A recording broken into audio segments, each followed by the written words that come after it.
There is nothing that I love more, and there is nothing at all that is more attractive to me than a man with high emotional intelligence. He asked me if my sensitivity would be something that we need to make a plan for in navigating our potential future relationship. I just thought that was so freaking sweet and so like emotionally intelligent.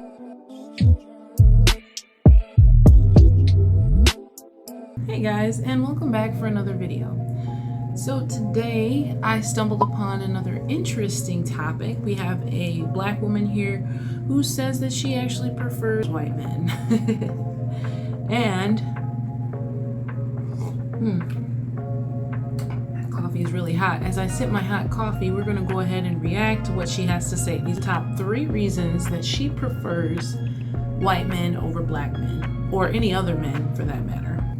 From my personal experience, white men tend to exude and exhibit these traits more so than I saw when I was dating within my race. So one thing that I really love about dating outside of my race, and in particular dating white men, is that so many of them have such an adventurous spirit. It's like skydiving or skiing or taking like a cross-country hike. So this adventurous spirit rubs off on me whenever I'm with someone who has that adventurous nature. And it just really allows you to tap into that youthful, playful side that all of us have, but you know, sometimes life gets in the way and starts to diminish that side of us. Just really quick, stopping on that first reason, which she says it's because white men tend to be a lot more adventurous. That's actually a pretty good reason to like somebody. You definitely want somebody in life who is going to challenge you to step outside yourself. So if you normally don't do things and live and experience life, and you meet someone who's gonna kind of like jumpstart you into doing that, then by all means, that does sound like the right person for you.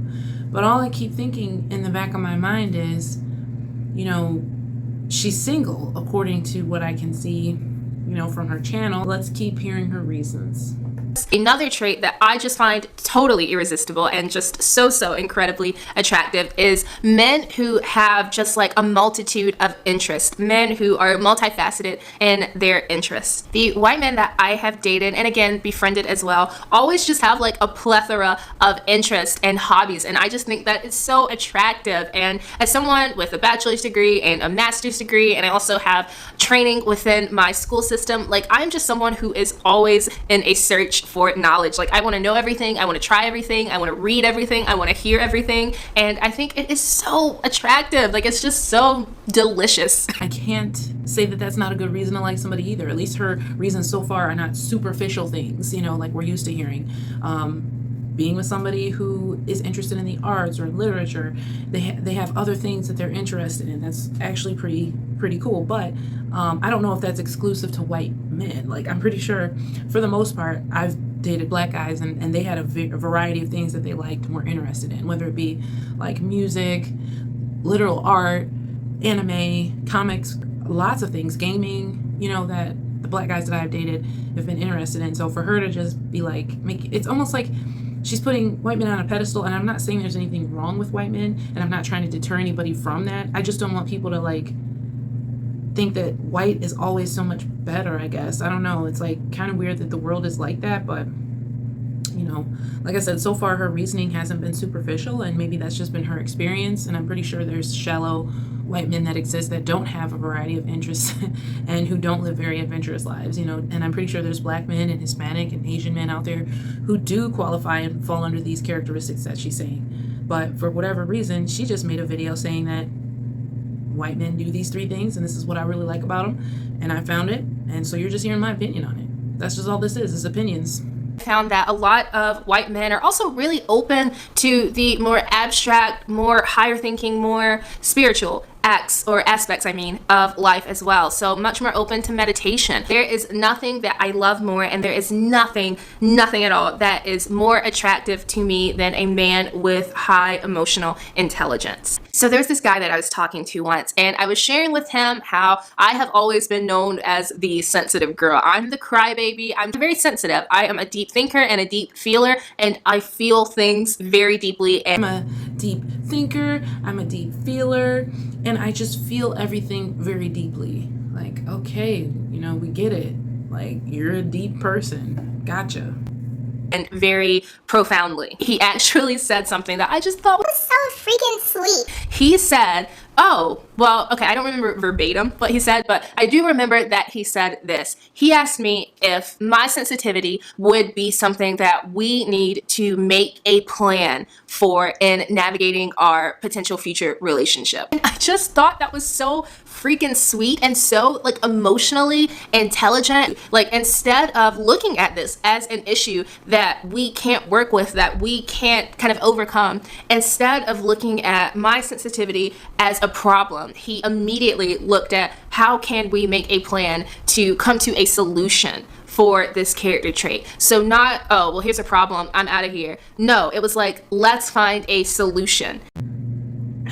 I just got to say that, isn't it interesting that even when certain women aren't trying to be masculine and dominant, they still display characteristics? Like, she was coming off very sweet and soft-spoken, but then you're hearing this side of her that has that masculinity. You hear it like, oh, he was so sweet for just even suggesting that he would make a plan to work around my emotions.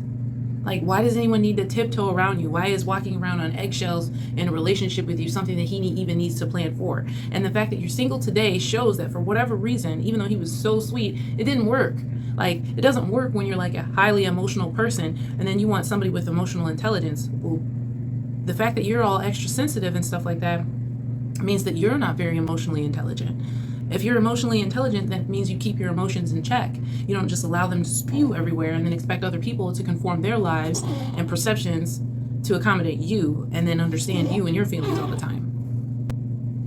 I thought he was gonna get up and start crying. I got him literally sitting next to me in a car seat right now, just because it's like every little thing that I was putting him on, whether it be his mat where he can look at his mobile, or in the swing, or just, you know, laying him on the floor on top of another mat. It's like nothing I was doing is working. You know, it's like I don't want to put him upstairs in a crib and then have him far away from me. And the bassinet that we got, it doesn't work at all. He doesn't like, I guess, being that constrained. You know, and he's kind of a big baby, so it's like whatever. It's just really hard to find a comfortable place for this little boy to sit. But yeah, that was just an interesting video. Like, you know, I think that a lot of these divestors are putting these videos out there, you know, in order to try to attract somebody. Maybe if they feel like they make videos like, Hey, I have 3 reasons why I prefer to date white men. but yet I'm single, not married, you know, no sign of anyone even sticking around for longer periods of time. It's honestly shocking. I mean, and I'm no guru of knowledge by any stretch of the imagination. I'm pretty young and I have a lot to learn too, but even I can step outside of myself and say, you know what? If I'm like this single mom preaching, you know, watching these Kevin Samuels videos, and then I don't try to actively try to change myself to not be like these other modern women, then I'm a fool. I'm a hypocrite. And that's why I do appreciate YouTube, because it kind of like gives you this standard. You know, once you start talking that junk online and making videos and feeling like you can put your opinion out there, and you don't keep your own self, your own life, your own priorities straight and clean, then you know what? Shame on you. You know, shame on anybody like that. But that's why I hold myself to a certain standard, and I feel like I can voice my opinion on these videos, because it's like not necessarily like I've achieved so much in my life. I'm on my way. You know, I've not reached my full potential either. But like coming from where I came from mentally, what I knew then versus what I know now, you know, stuff like that. I just look at these type of videos and I shake my head, because it's like, I don't know what the purpose of it is, to try to attract someone, to try to prove something. Because I do see a lot of this war between black women and black men of, oh, we like our preferences and you aren't it, and we're so happy on the other side and yet we're single. Like, it's really weird to see that happening. Like, I don't know. And I think that's why I make it a point to do frequent videos with my husband, so that people can see, like, you know what, I'm not just on here pretending like I know this knowledge. I'm actually applying it to my life. So I appreciate you guys for watching. Don't forget to leave me a comment, tell me what you think, like and subscribe, hit the notification bell, and I will see you next time.